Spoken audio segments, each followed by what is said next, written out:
Hey guys, welcome into the Poker Reborn channel. We are back with an episode here of the Blazing Deserts Early Access DLC.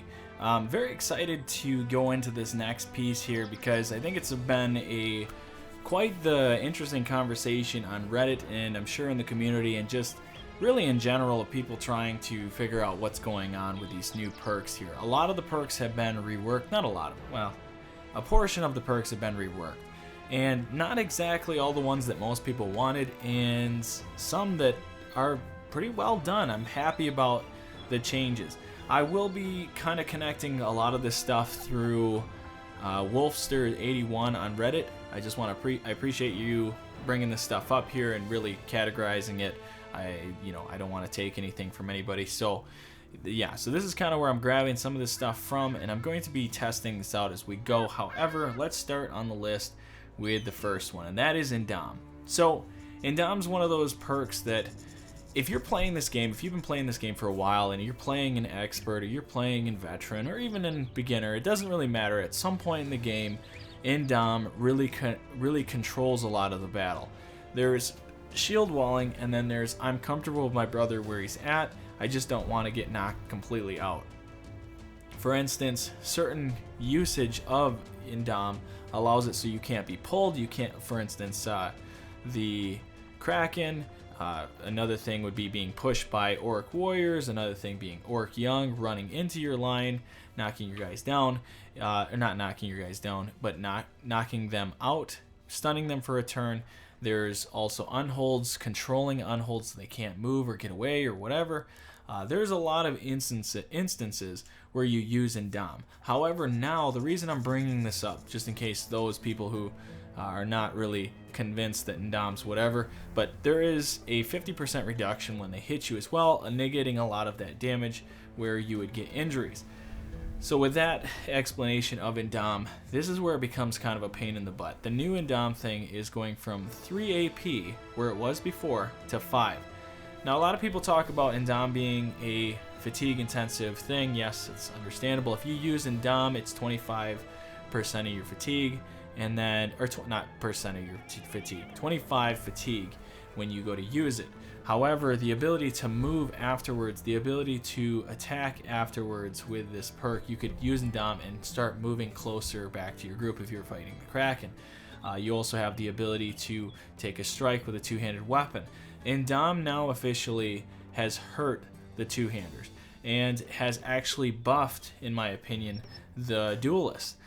A lot of this reasoning definitely comes from the fact that when you go to strike something, you can't do it with only 4 AP on two-handers, but you can with a duelist, for instance. Now, duelists are very strong. As you can see, we can look at the actual stats here. When we go to hit something, you're looking at 45 damage, actual pure hit points. If we're talking infliction and armor, 28, 31. We take this out. Just for those of you who are a little confused of where I'm going with this, you can see the damage gets boosted 35 to 39. Going back here, you see, so they're 28 to 31. The point with this is, now you're going to be able to Indom and then take a quick strike with a weapon that's not going to take much more fatigue. So if we're at 25 fatigue, you add that extra 10. Every turn, you get 15 fatigue back. So that negates all that to 20 fatigue total with a duelist compared to someone who just going to use it once, can take a step. That's it. It's really two steps, really. But it's not the same. It's hard to explain. For somebody who uses Indom on most of my frontliners, it's a huge, for me, it's a must for every frontliner, especially two-handers. And now it's like, either I Indom or I attack. There's no Indom and I need to take a strike on an enemy in front of me. I'm going to have to take about 50% of that damage. So this is something I think the community needs to really look into. I apologize with the noise in the background. I got the dogs out there. But nonetheless, the next one here is the bigger one. This is even bigger than Indom being affected. Excuse me. Adrenaline. Adrenaline used to be 0 AP. You didn't have to use any AP. It takes 20. In fact, I have a brother I purposely had done for this. So adrenaline here, 20 fatigue is what you'd be blowing. And then the idea was with 0 AP, you could instantly go recovery, which is all 9 of your AP. Hang on one second.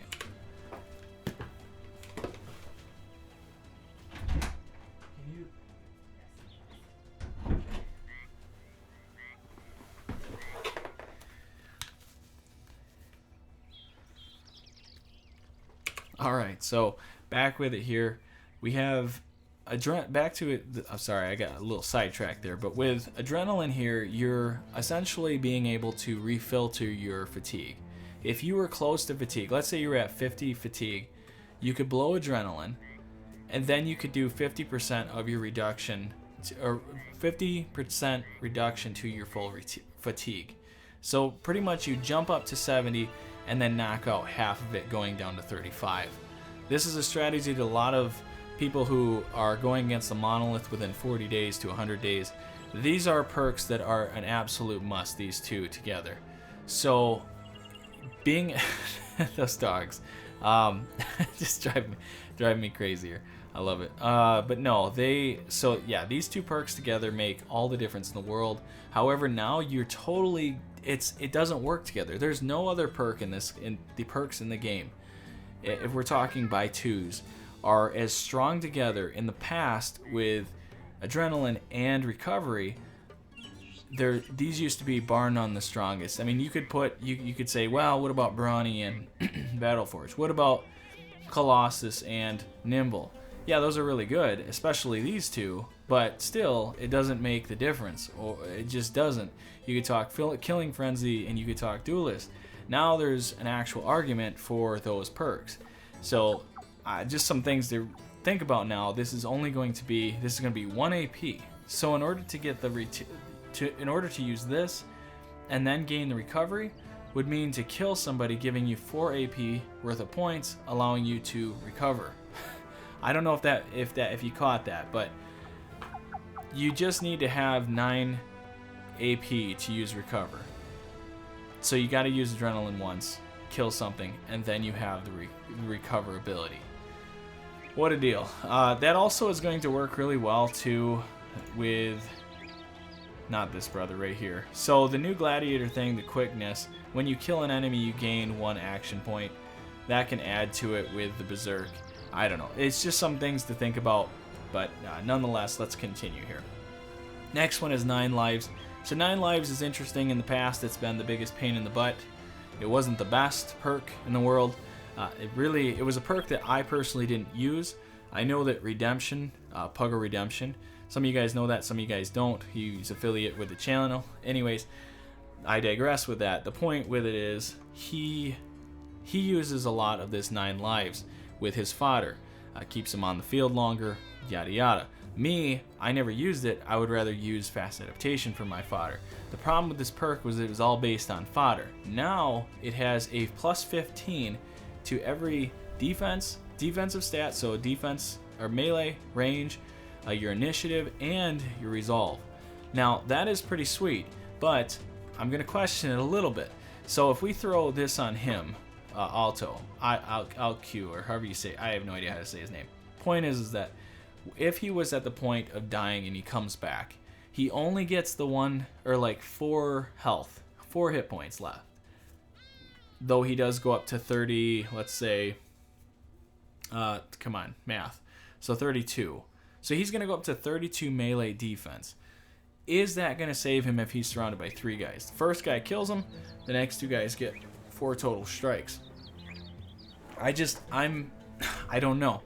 Now, again, this is early on. Let's say this brother, just based on where he's at, he's going to be in the 40s in terms of defense, almost 50. The point that makes that interesting is if you're at about 40 and you die and come back, you have about 60 defense. Boom. Wow, that's incredible. But all it takes is 1 shot and you're dead. The other cool thing is it does clear, if you didn't know this, it does clear when you die, it clears your bleeding and your poison and any other kind of effect. So let's say a Hexen got him and you killed him, he comes back, hey, great. But it's still a huge risk. I don't know if I can personally get behind it. Let me know what you guys think in the comment section below. That's just, again, that's just my rattling thought. Now the next one here is arguably one of the biggest ones, is Fearsome perk. Now I'm going to read this so you can get an idea, because I think there's a misconception of what's being said.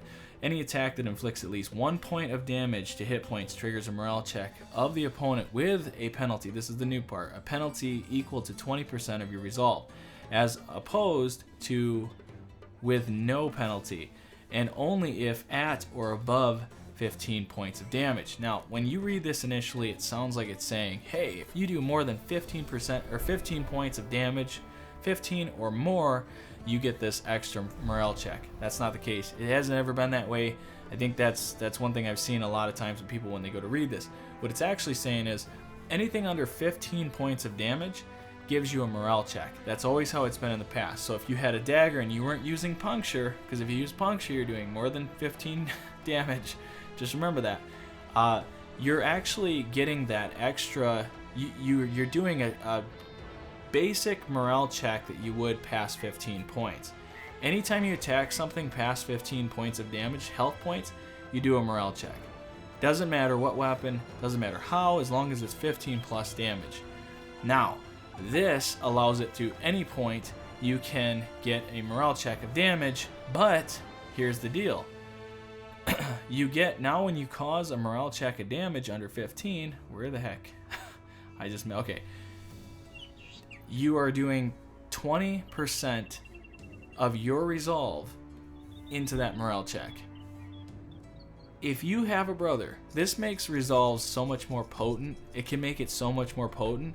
The Cuddle Dagger does not do a crazy amount of damage when you're just doing a basic strike. But if you do any points worth of damage past the armor, you're going to make them cry like a little, you know what. So this could be very, very devastating, especially for a dagger build.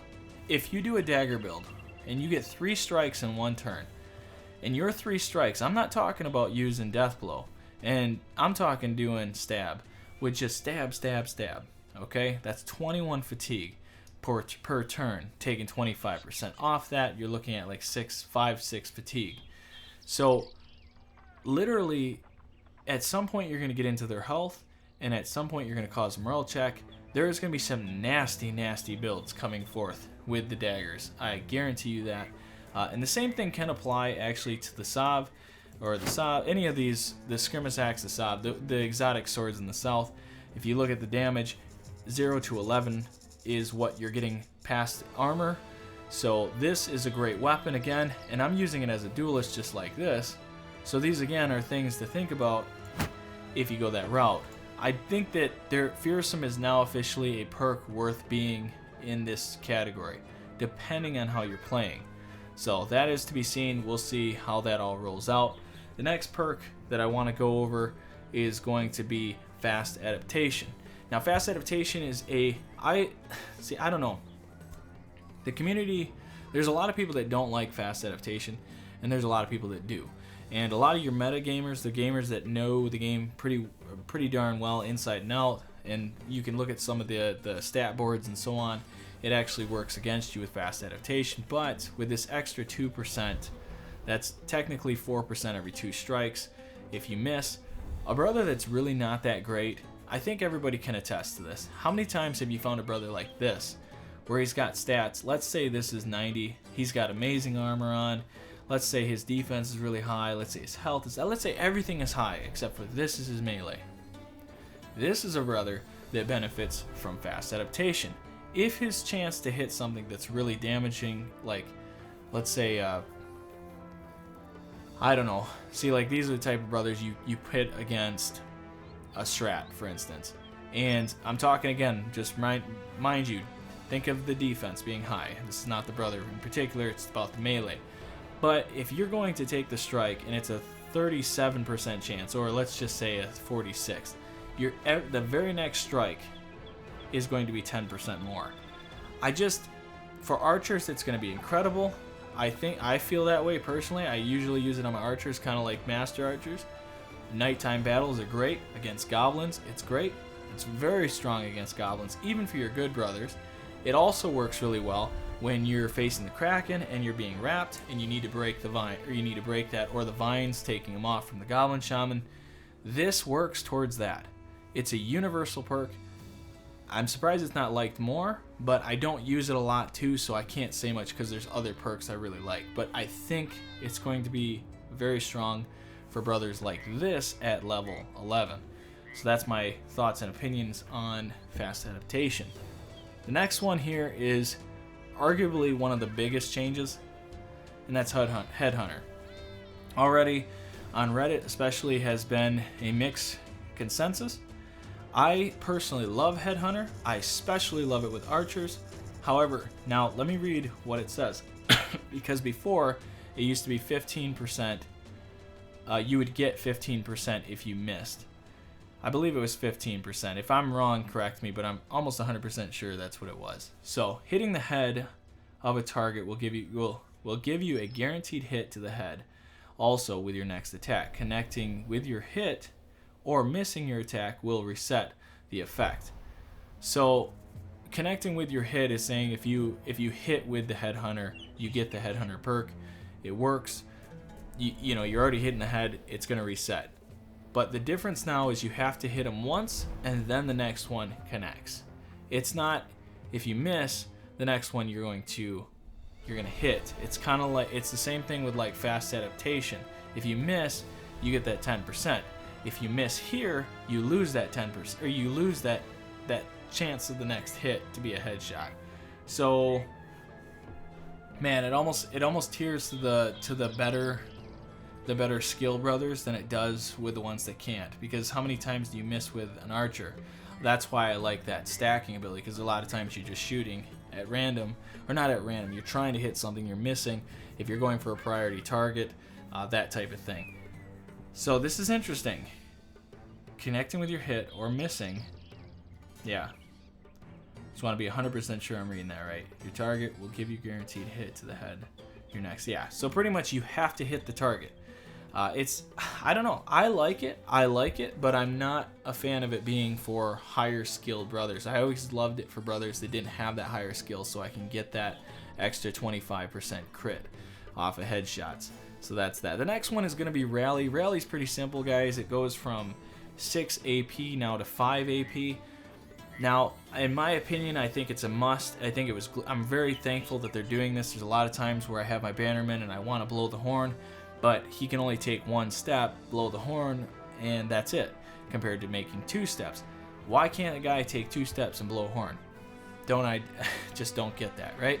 When you blow the horn, it's like you're blowing. I mean, you gotta be. I mean, this dude, he's sucking in as hard as he can to frickin' trombone some crazy crap out of that thing, and I just don't think that's completely necessary. So it is nice that you can actually take 2 steps now. The terrain can change that, mind you, but the general idea of it is pretty sweet. So next one is Relentless, and Relentless is a perk that I think people get wrong quite a bit. I've seen a lot of people missing kind of the concept. People think that it has to be handcuffed with dodge. That's not the case. This perk is a 50% reduction to your initiative through fatigue. When you blow through your fatigue, you blow through your total initiative. Now you're capping it in half with 50%. That's how it's always been. I just want to get that out of the way.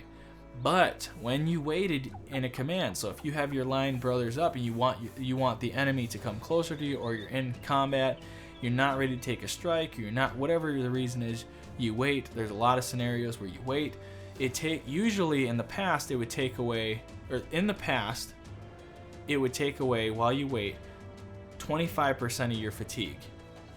That's it. Like, so the next roll through, somebody else might have the jump on you. Not thinking they would, that's the reason. Relentless now officially knocks that off the table.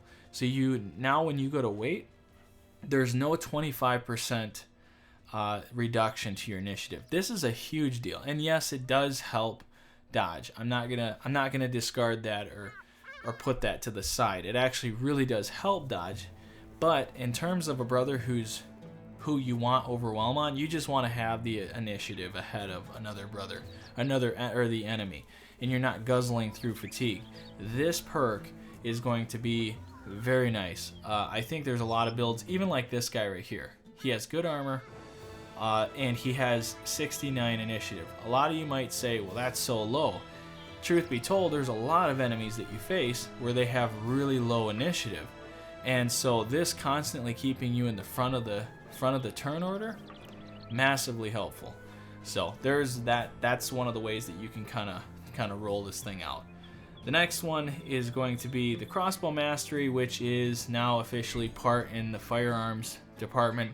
You get 25% less fatigue using whatever you do. The additional 20% of damage inflicted is still only with crossbows. However, the handguns are now 6 action points compared to 9 and can fire every turn instead of every other turn.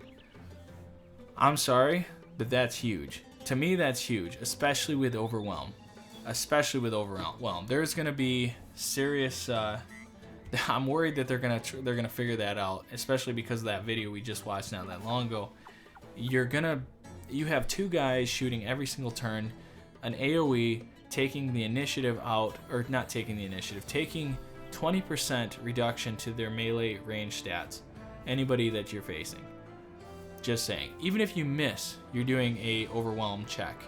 This is gonna go so freaking well in hand. So yeah, I mean, I don't know what to tell you. You're gonna get it. I mean, if you don't get this perk when you use the guns or even crossbows, you're doing yourself a disservice. But that's my opinion again. Yeah, let me know what you guys think. Finally, there is the Sword Mastery perk. And this is interesting because in the past we didn't want to use. Nobody ever used these weapons because of the armor damage. Because the armor damage was so poor, you were never going to do enough damage to hit points to cause injuries. Now things have changed a little bit. While you do have this threshold being inflicted, you also have this new ability where is it at? Okay, there we go. Sword Mastery. You get 25% less fatigue. That's normal. But the gash now goes from 33 up to 50. Anybody who in the past, any time previous to this DLC, if they ever wanted to use this weapon, you don't have to, but you would more likely than not, use Crippling Strikes. That 33% jumps on top of this right here, this 33 here. So you'd be at 66 in the past, but now you're talking, this turns into 50. The threshold of injuries turns into 50, and now it can be 83. So anytime you strike something, you can get 83%. I am very curious to see how that works on like unholds. I want to just see what that looks like on the two-handed swords. I've yet to do that yet, guys. I will say, to me, if you're going to use these weapons, this is an absolute must perk because this stuff is still fatigue intensive at times. Finally, guys, I will say this tonight. I'm going to do one more video. I'd like to get that out. It's probably going to be late. I've been busting my balls on this. I'll kind of show you guys real quick even. The Battle Hounds. Oop, don't want to show you too much. But either way, guys, that's still rolling through. I have literally from this morning all the way up until about 5 o'clock non-stop working on that video to get it done. Do not miss it tomorrow, 5 o'clock. My God, it's gonna make you. I mean, if you like Battle Brothers, do not miss that video. I swear to you, it'll be worth your time. I'll put my money on. I'll put my money where my mouth is on it. Even if it's not even the slightest bit worth of satisfaction and Game of Thrones-esque role play, I don't know what to. I mean, I don't really know what to tell you. So either way, guys, stay tuned for the next video, and I'll see you in the next one. Bye.